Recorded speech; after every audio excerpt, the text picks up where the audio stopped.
ఆశ్చర్యకరమైన బైబిల్ పాఠముగా ఇర్మియా గ్రంథము 49వ అధ్యాయము 26వ వచనం నుండి చివరి వచనం మట్టుకు మరియు 50వ అధ్యాయము 1 నుండి 20వ వచనం మట్టుకు చదువుకుందాము. ఆమె యవనులు ఆమె వీధులలో కూలుదురు, ఆ దినమున యోధులందరూ మౌనులయుందురు. ఇదే సైన్యములకు అధిపతియగు యెహోవా వాక్కు. నేను దమస్కు ప్రాకారంలో అగ్ని రాజబెట్టెదను, అది బెన్హదదు నగరులను కాల్చివేయును. బబులోను రాజైన నెబుకద్రేజరు కొట్టిన కేదారును గూర్చియు హసోరు రాజ్యములను గూర్చియు యెహోవా సెలవిచ్చిన మాట. లేచి కేదారునకు వెళ్ళుడి, తూర్పు దేశస్థులను దోచుకొనుడి. వారి గుడారములను గొర్రెల మందలను శత్రువులు కొనిపోవుదురు. తెరలను ఉపకరణములను ఒంటెలను వారు పట్టుకొందురు. నఖముఖాల భయమని వారు దాని మీద చాటింతురు. హసోరు నివాసులారా, బబులోను రాజైన నెబుకద్రేజరు మీ మీదికి రావాలనని ఆలోచన చేయుచున్నాడు, మీ మీద పడవలనను ఉద్దేశంతో ఉన్నాడు. యెహోవా వాక్కు ఇదే. పారిపోవుడి,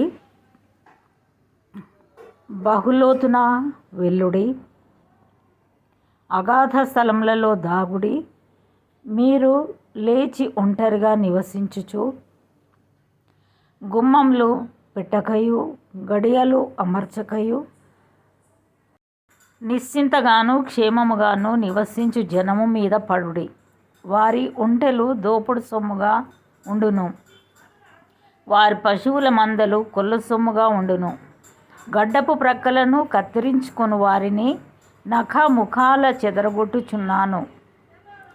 నలుదిక్కుల నుండి ఉపద్రవమును వారి మీదికి రప్పించుచున్నాను. ఇదే యెహోవా వాక్కు. హసోరు చిరకాలము పాడై నక్కలకు నివాస స్థలముగా ఉండును.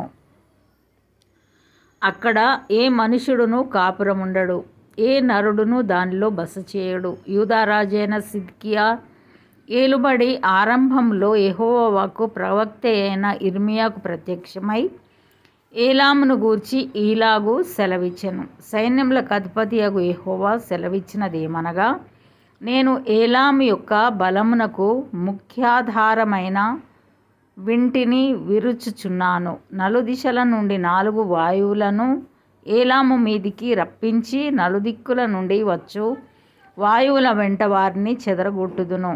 వెలివేయబడిన ఏలాము వారు ప్రవేశింపని దేశమేదియూ నుండదు. మరియు వారి శత్రువుల ఎదుటను వారి ప్రాణము తీయచూచు వారి ఎదుటను ఏలామును భయపడ చేయుదును. నా కోపాగ్ని చేత కీడును వారి మీదికి నేను రప్పించుదును. వారిని నిర్మూలం చేయు వరకు వారి వెంట ఖడ్గము పంపుచున్నాను. ఇదే యెహోవా వాక్కు. నా సింహాసనమును అచ్చటనే స్థాపించి ఏలాములో నుండి రాజును అధిపతులను నాశనం చేయుదును. ఇదే యెహోవా వాక్కు. అయితే కాలాంతమున చెరపట్టబడిన ఏలాము వారిని నేను మరలా రప్పించెదను. ఇదే యెహోవా వాక్కు. 50వ అధ్యాయము 20వ వచనం మట్టుకు.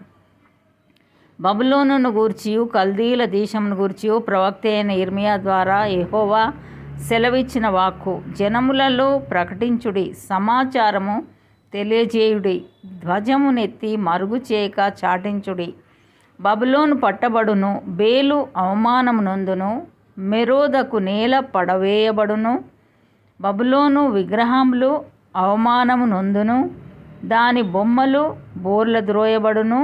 ఉత్తర దిక్కు నుండి దాని మీదికి ఒక జనము వచ్చుచున్నది, ఏ నివాసియు లేకుండా అది దాని దేశమును పాడు చేయును. మనుషులేమి పశువులేమి అందరును పారిపోవుదురు, అందరును తరలిపోవుదురు.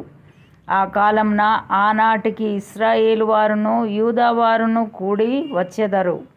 ఏడ్చుచు సాగుచు తమ దేవుడైన యెహోవా యొద్ద విచారించుటకై వచ్చెదరు. ఎన్నటికిని మరువబడని నిత్య నిబంధన చేసుకొని యెహోవాను కలుసుకుందము రండని చెప్పుకొనుచు సియోను తట్టు అభిముఖులై అచ్చటికి వెళ్ళు మార్గము ఏదని అడుగుచూ వచ్చెదరు. ఇదే యెహోవా వాక్కు. నా ప్రజలు త్రోవ తప్పిన గొర్రెలుగా ఉన్నారు. వారి కాపరులు కొండల మీదికి వారిని తోలుకొని పోయి వారిని త్రోవ తప్పించిరి. జనులు కొండకు వెళ్ళుచు తాము దిగవలసిన చోటు మరచిపోయిరి. కనుగొనిన వారందరూ వారిని భక్షించుచూ వచ్చిరి. వారి శత్రువులు మేము అపరాధులము కాము. వీరు న్యాయమునకు నివాసమును తమ పితరులకు నిరీక్షణాధారమునగు యెహోవా మీద తిరుగుబాటు చేసినందున ఇది వారికి సంభవించెనని చెప్పుదురు. బబులోనులో నుండి పారిపోవుడి, కల్దీల దేశంలో నుండి బయలువెల్లుడి. మందలకు ముందు మేకపోతులు నడుచున్నట్లు ముందర నడువుడి. ఉత్తర దేశం నుండి మహాజనముల సమూహమును నేను రేపుచున్నాను.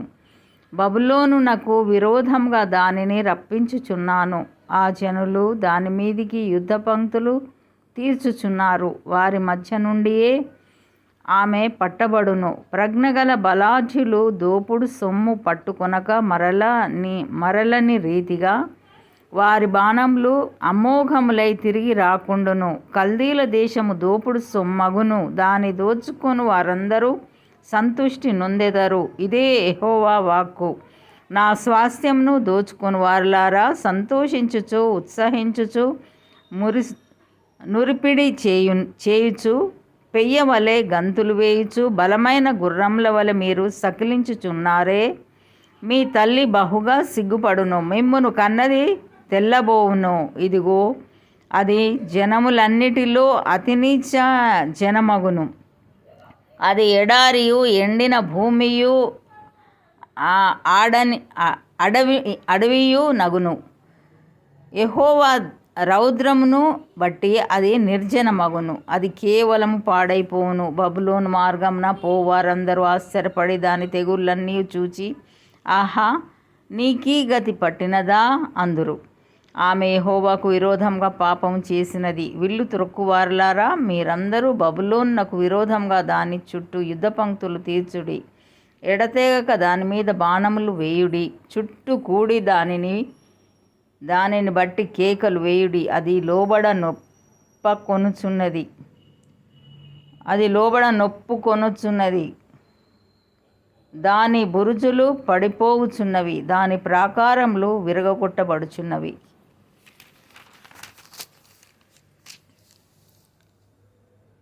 ఇది యెహోవా చేయు ప్రతీకారం. దాని మీద పగ తీర్చుకొనుడి. అది చేసినట్టే దానికి చేయుడి. బబులోనులో నుండకుండా విత్తువారిని నిర్మూలం చేయుడి. కోతకాలం నా కొడవలి పట్టుకొని వారిని నిర్మూలం చేయుడి. క్రూరమైన ఖడ్గమునకు భయపడి వారందరూ తమ ప్రజల యుద్ధకు వెళ్ళుచున్నారు.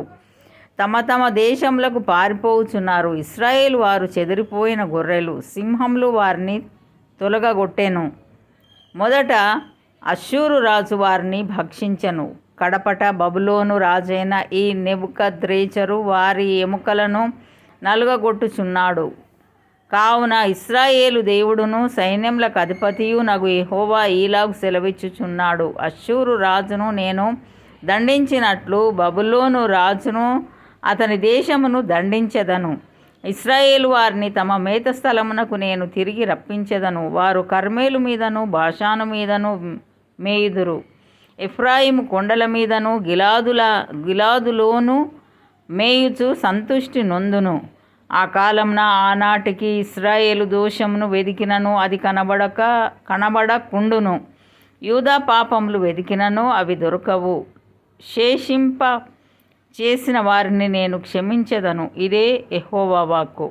ఇంతటితో ఈ దినం కొరకైన బైబిల్ పాఠము సరి.